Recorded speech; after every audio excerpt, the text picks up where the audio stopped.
Estamos en Lucas capítulo 19, versículo 28. Lo que le vamos a titular a esta clase es Domingo de Mantos.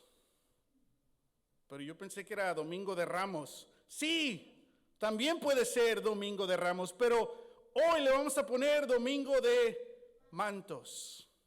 Sabes, los 4 evangelios nos cuentan cómo Jesús entró y llegó a la ciudad de Jerusalén. ¿Por qué está escrito esta entrada a Jerusalén en los 4 evangelios? Porque no todo lo que está en un evangelio está en los otros 3. Pero cuando algo está escrito en los 4 evangelios es de suma importancia. Que el evangelista de ese evangelio no quiso recortar, pero quiso incluir porque era de sumamente importante. La entrada de Jesús a Jerusalén en la semana que va a ser crucificado es de suma importancia. Ahora, los 4 nos dan una perspectiva única y diferente. Cada uno tiene su enfoque. Entonces, en Marcos, la gente canta ¡Hosana! Y algunos agarran ramos y empiezan a alabar a Jesús. Y es una etapa increíble. De hecho, lo hicimos un poquito hace un año o hace unos meses. Pero estamos en esta temporada en el Evangelio de Lucas. En el Evangelio de Lucas no hay ramos. Pero en los 4 evangelios hay una referencia a estos mantos. Entonces le vamos a poner Domingo de Mantos y descubrir qué tiene significado los mantos, los cloaks en este pasaje. Amén. Jesús viene en camino a Jerusalén. En el capítulo 9, el versículo 51 dice que Él está firmemente enfocado en ir a Jerusalén. Y por 10 capítulos vemos esta narrativa de Jesús que va con sus discípulos a Jerusalén. Y 3 veces les dice lo que va a pasar. Y vemos esta pasión y vemos este enfoque. Y finalmente llegamos a esa etapa, al día en que Jesús entra a Jerusalén. Lucas se detiene un poco, como en una película que va ahí escena tras escena, pero llega Lucas 19 y se detiene un poco. Si fuera una película, cambia la canción. Y Lucas, ahorita lo vamos a leer, nos describe cosas geográficas, nombres de lugares, montañas, porque si sacáramos un mapa podemos ver en qué lado de Jerusalén está describiendo la entrada de Jesús. Amén. Entonces vamos a leer lentamente y dejar que Dios nos hable a través de sus escrituras y después tenemos reflexión sobre este pasaje. Acompáñenme por favor. Lucas 19 versículo 28. Dicho esto, Jesús siguió adelante, subiendo hacia Jerusalén. Cuando se acercó a Betfagé y a Betania, junto al monte llamado de Olivos, envió a 2 de sus discípulos con este encargo. ¿A cuántos? Tiene gran significado eso. Vayan a la aldea que está enfrente y al entrar en ella encontrarán atado a un burrito en el que nadie se ha montado. Igual, gran simbolismo. Desátenlo y tráiganlo acá. Y si alguien les pregunta, ¿por qué lo desatan? Díganle, el Señor lo necesita. Fueron y lo encontraron tal como él les había dicho. Cuando estaban desatando el burrito, el dueño les preguntó: ¿por qué desatan el burrito? El Señor lo necesita, contestaron. Se lo llevaron pues a Jesús. Luego pusieron ¿qué? Sus mantos encima del burrito y ayudaron a Jesús a montarse. ¿Qué escena? A medida que avanzaba, la gente tendía sus mantos sobre el camino. Pues, ¿qué gente? Ahorita nos dice quién es esta gente.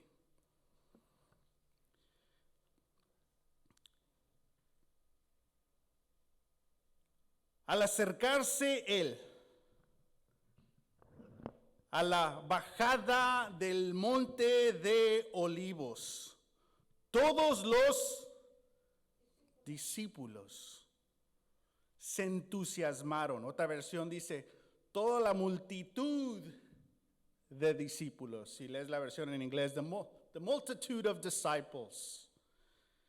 Es decir, no solo eran hombres, no solo eran los 12. Se entusiasmaron y comenzaron a alabar a Dios por tantos milagros que habían visto. Gritaban: bendito el Rey que viene en el nombre del Señor. Paz en el cielo y gloria en las alturas. Algunos de los fariseos que estaban entre la gente le reclamaron a Jesús: Maestro, reprende a tus discípulos. Pero él respondió: les aseguro que si ellos se callan, gritarán las piedras. Amén. Entonces vemos geográficamente esta escena. Y lo primero que Jesús hace es manda a 2 de sus discípulos. Una previa de Pascua, cuando Jesús va y encuentra, el Jesús resucitado va y encuentra a 2 de sus discípulos que iban caminando a un lugar equivocado. Posiblemente los mismos. Posiblemente un hombre y una mujer.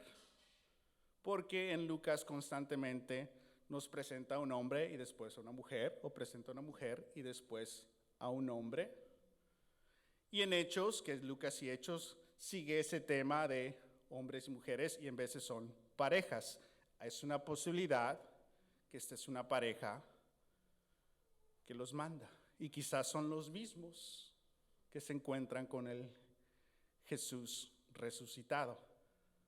Pero veremos la próxima semana en el mismo canal y a la misma hora.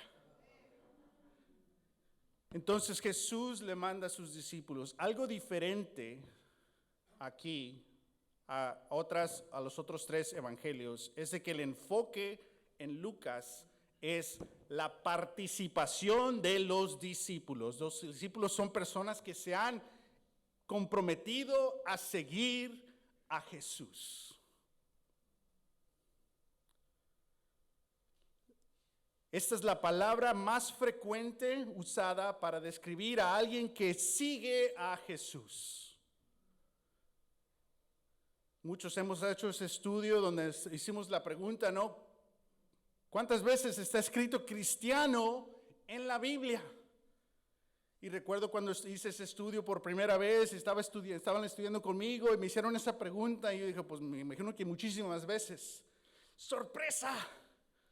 La palabra cristiano solo está en la Biblia 3 veces. ¿Qué?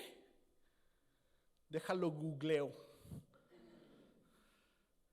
Y no hay una definición de lo que es un cristiano en esas 3 veces. ¿Qué? Déjalo googleo. Y después, si uno quiere ser un cristiano, pero no hay una definición de lo que es un cristiano en la Biblia, entonces ¿cómo sabes lo que significa ser un cristiano?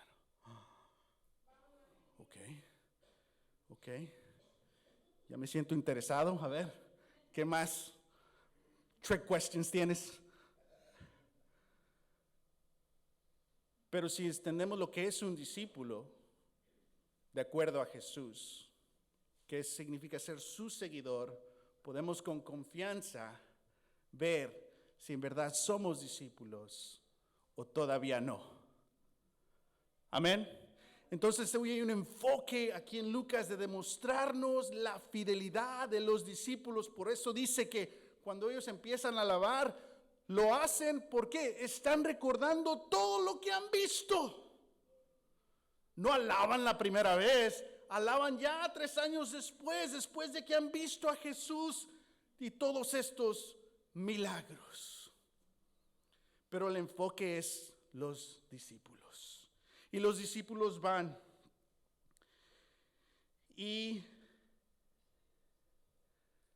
a esta aldea y toman a este burro y les sale el dueño del burro y les pregunta, ¿qué hacen? ¿Por qué lo desatan? Y dicen, el Señor lo necesita. ¿Y qué hacen? Van y se lo dan a Jesús. Señalándonos aquí que el burro tenía dueño, pero el Señor sobrepasa la autoridad del dueño. Este burro tiene dueña. Y ahí viene. Pero el Señor sobrepasa a la dueña. Todos tenemos compromisos, jefes, jefas, responsabilidades. Pero el Señor sobrepasa toda autoridad. Y los discípulos entendieron eso. Y por eso confiadamente pudieron decir, el Señor, si eres el dueño, pero el Señor lo necesita. Y el dueño, ok, adelante. Y luego van fielmente, los discípulos siguen la dirección de Jesús, es lo que nos está diciendo Lucas, se lo llevan a Jesús. No le trajeron, no, es que no había, me traje mejor un caballo, es más raro. No, fue un burro y le trajeron el burro. Fueron obedientes. Y esto es inspiración para nosotros como audiencia, decir, los discípulos obedecen fielmente, no por obligación, pero porque es la relación con mi Señor. ¿En qué más Dios te puede ayudar? ¿Qué más puedo hacer? Y después, este burro no tiene una silla, no tiene, ¿qué hacen? Toman la iniciativa los discípulos. Jesús no dice, ahora pon tus mantos ahí, súbeme, cántame. No, es la iniciativa del fiel discípulo que ama a su Señor. Eso es algo que no puedes aprender. Eso es algo que nadie te puede decir que hagas. Eso tiene que venir de tu relación con Dios. Y si no está ahí, es porque posiblemente hay desconexiones. Pero recuerda los milagros que has visto. Y estos están motivados no por cosas exteriores o porque alguien les tiene que decir lo que tienen que hacer. No, porque tienen una relación con Jesús y toman la iniciativa. Una señal de madurez y de fe genuina.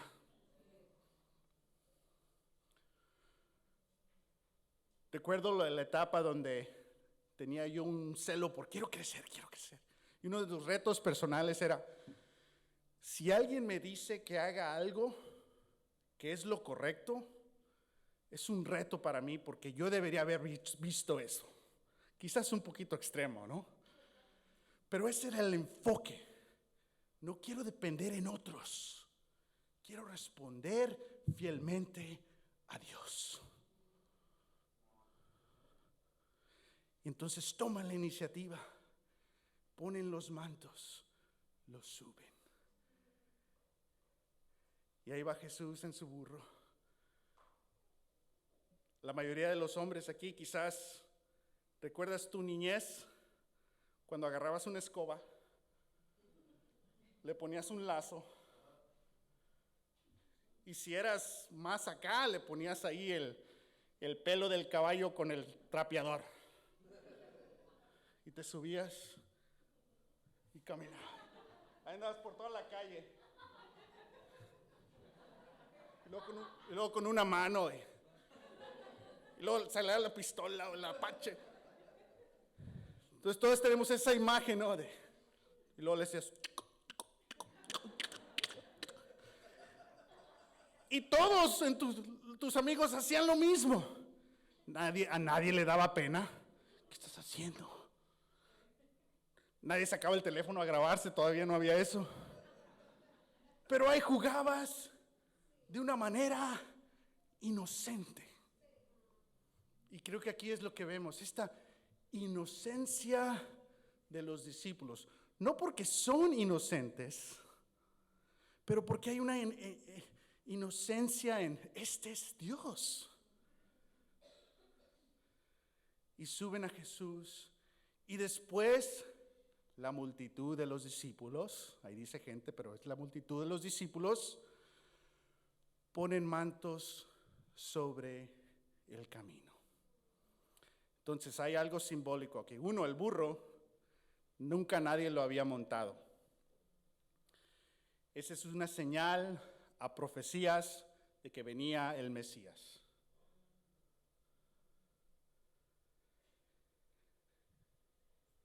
Pero también es algo simbólico que tú eres alguien especial si te subes a un caballo joven o un burro que nunca ha sido montado. Entonces tenía gran significado para los judíos, porque esa es la profecía del Mesías. Pero gran parte de la audiencia para Lucas son personas griego-romanos, es decir, gentiles. Gente como nosotros, que no tenemos raíces judías.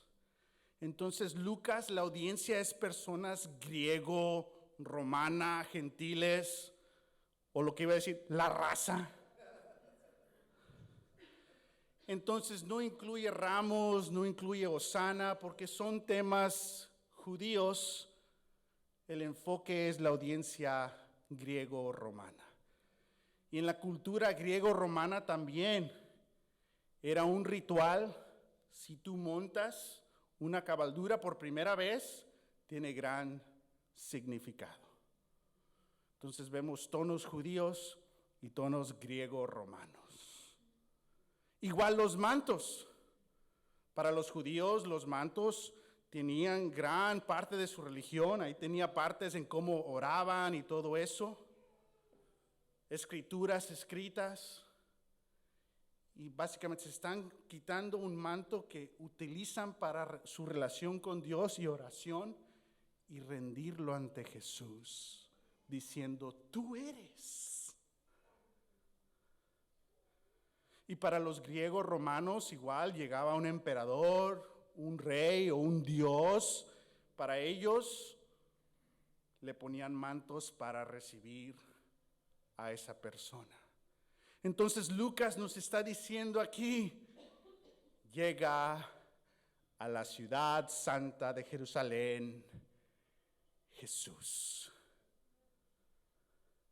Entonces los judíos y los griegos romanos ven, este es Jesús. Y después, ¿qué ocurre? los discípulos entusiasmados y entusiasmadas, había mujeres ahí, empiezan a gritar. Algunos de nosotros cantamos y los otros gritamos. Aquí todos gritaron, pero gritaban. Y gritaban fielmente, con todo su corazón: bendito el Rey que viene en el nombre del Señor. Paz en el cielo y gloria en las alturas. Ahora, nos dice que cuando Jesús va bajando de la montaña, es la primera vez que ves a Jesús arriba de un caballo, siempre anda caminando Jesús, contando sus steps ahí con su reloj. Por primera vez se sube y solamente es una milla a la ciudad. Entonces, gran simbolismo aquí. Pero imagínate esa escena, va bajando de la montaña y ya vimos cómo iba bajando, ¿no? Y la multitud de discípulos a su alrededor gritando. En la bajada de una montaña, ¿cómo se va a oír? Y muchas veces nos imaginamos que eran los únicos bajando y recordamos la escena de esas películas que no fueron muy buenas. No. Había miles de personas, porque es la Pascua, es recordar el Éxodo, que venían a la ciudad de todas partes. Entonces Jesús va bajando y va bajando muchísimas personas. Son como esas imágenes cuando llega el calor y ves esas fotos que hay muchísima gente en la playa. O en un concierto hay muchísima gente. Así. Entonces, ¿qué empiezan a gritar? La gran multitud de los discípulos gritando en un lugar donde va a haber un gran eco. ¡Este es el Rey! Entonces toda la gente como que lo iban a ver. Era obvio para todos que un humano está siendo declarado rey. Pero solo hay un rey, y es César. Y ese César tiene otro rey, Herodes. ¿Cómo que tú eres el rey? Ya tenemos reyes. César, el rey del mundo, y Herodes, el rey judío. Este miércoles en Grupo de Familia vamos a ver ese encuentro entre Jesús y Herodes. Esa era una promoción para el miércoles. Pero te imaginas esta escena ahora. El polvo, todos gritando, los mantos, declarando rey. Esto es algo público. Y los fariseos posiblemente quieren ayudar a Jesús. Maestro, diles que se callen. Es traición contra el imperio si alguien te nombra rey. Maestro, que se callen, porque te van a matar. Porque aquí no puedes declarar que nadie es rey. Ya está Herodes, ya está César. Diles que se callen. Posiblemente los fariseos están entre este grupo y tienen una buena intención. Le dicen, maestro, no nos da señales que tienen malas intenciones, pero ellos quieren mantener el estatus normal. Que todos nosotros tenemos esa voz de fariseo.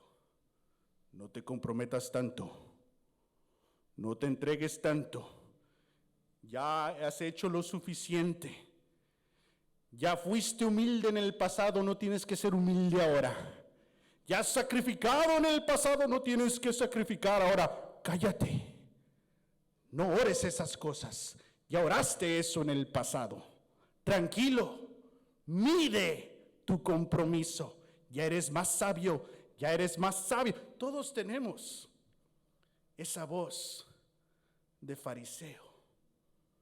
Pero al mismo tiempo tenemos ese deseo de los discípulos de declararlo rey, de tomar la iniciativa.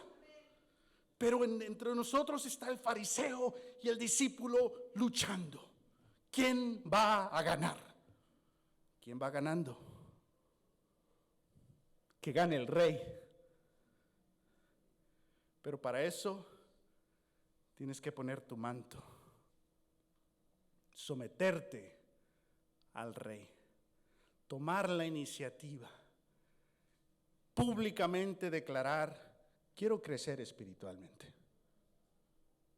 quiero servir a Dios, quiero ayudar a más personas a conocer, quiero cambiar, quiero dejar este hábito, quiero llegar al perdón en esta relación. Quiero esto, es parte de decirlo públicamente a otras personas que te puedan ayudar. Y seguían gritando: este es el rey. Y Jesús les dice: es que si se callan, las piedras me van a lavar. Como que ese en inglés es el mejor comeback, ¿no? De que no digas nada, las piedras me van a lavar. Oh, ¿qué le dices a eso, no? Pero esta es una referencia a la creación. En Génesis, parte de la consecuencia del pecado fue que ahora crecieron plantas y decía que con espinas y seco. Entonces el pecado afectó a la creación. Y esta es una referencia de que el rey que está reconciliando todas las cosas, no solamente reconcilia a la humanidad, pero a toda la creación. Que toda la creación está reconociendo que el rey está aquí. Y ahí va Jesús en su burro, humildemente, ni siquiera es de él, es prestado, demostrándonos la humildad de Jesús. Préstame tu burro para entrar y luego te lo regreso. Porque quizás somos el dueño y Dios viene a pedirte: me lo voy a llevar. Bueno, se lo lleva sin permiso. Y tú puedes decir: no, es mío, átalo, es mío. Déjale, pongo más lazos para que Dios no me quite esto. Esto es mío. Tengo miedo, ¿qué va a pasar si lo lleva? Es mío. Pero el dueño dice: oh, es para el Señor. Adelante. Porque quizás tú eres el dueño o dueña de ciertas cosas. O tienes tus compromisos. Qué bueno. Pero el Señor sobrepasa al dueño. Y ahí va Jesús con un burro prestado, siendo declarado rey en esta escena. Ahora, mencionamos que geográficamente nos dice Betania, el lugar el Monte de Olivos. Si sacáramos un mapa, viéramos que Jesús está entrando a la ciudad del lado este. Y si recuerdas, si has visto fotos actuales de Jerusalén y ves el templo y tiene ese techo lleno de oro, si las has visto, es una foto como de arriba. Se tomó de ese lado de monte. Entonces Jesús viene bajando una milla para llegar a la ciudad del lado este. ¿Ok? Ahora, es la Pascua. ¿Qué es la Pascua? Se celebra el Éxodo. Es la liberación que Dios proveyó a las personas en esclavitud y las sacó de la esclavitud de Egipto y derrotó al faraón y sus sistemas y libró a su pueblo y nació y continuó su plan. Entonces, si Roma son los dictadores de los judíos en el tiempo de Pascua, Hay un ambiente tenso. Porque si eres judío, estás pensando en liberación. Están pensando en lo que Dios ha hecho, en la derrota de los opresores. Y Roma, ¿qué hace? Siempre en Pascua, sabemos históricamente con estos documentos que manda extra tropas por si algo pasa. ¿Y de dónde vienen estas tropas?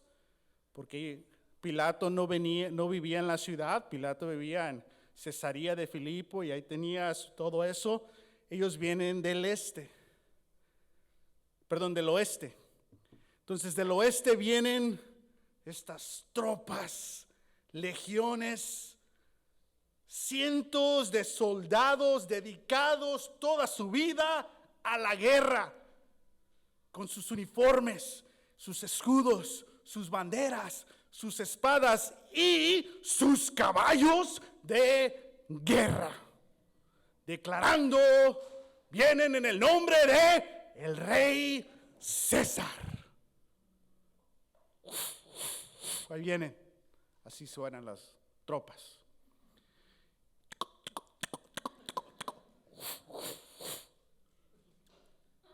¿Qué encuentro?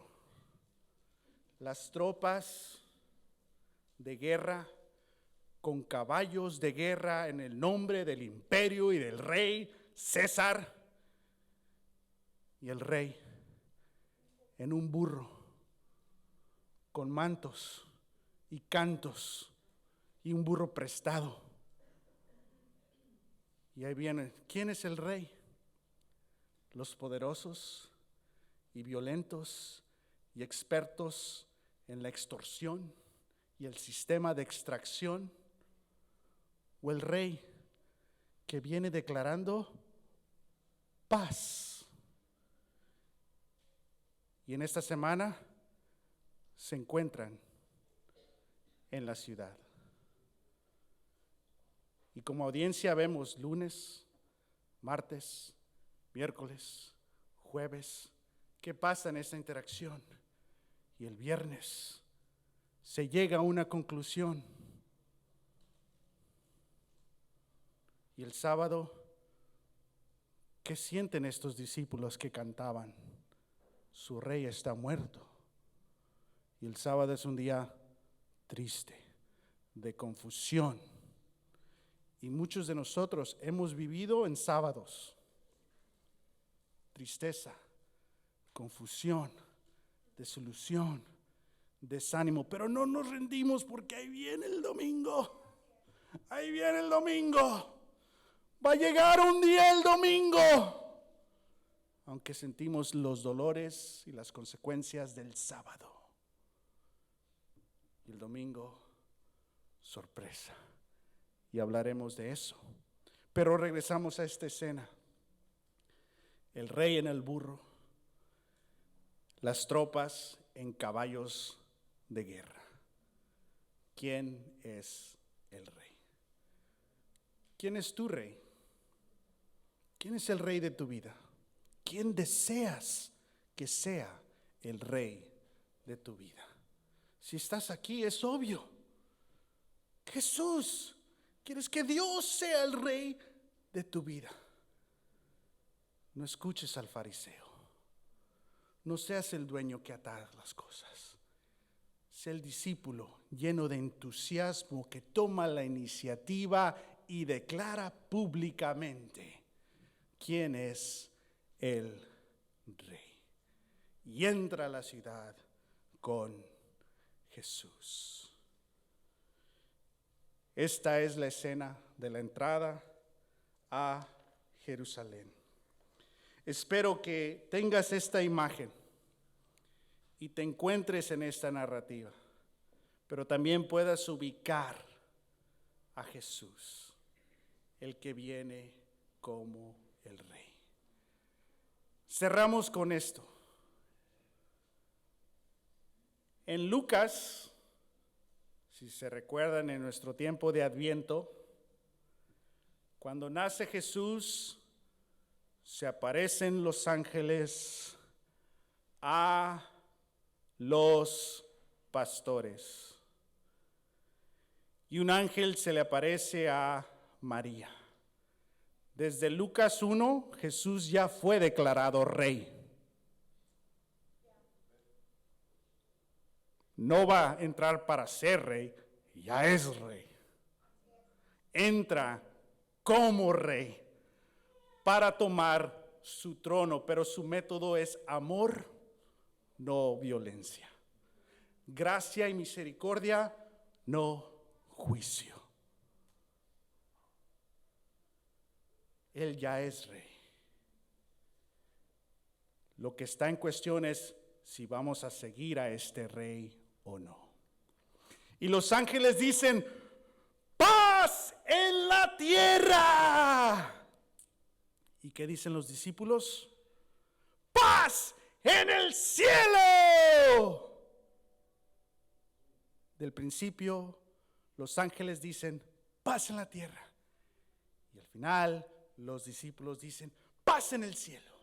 Ángeles y discípulos en el mismo canto, que Dios es el Rey, que reconcilia a la humanidad y a toda la creación y que nos llama para ser sus fieles discípulos. Su gloria y paz en la tierra y en el cielo. Amén. Pongámonos de pie, vamos a cantar una canción más.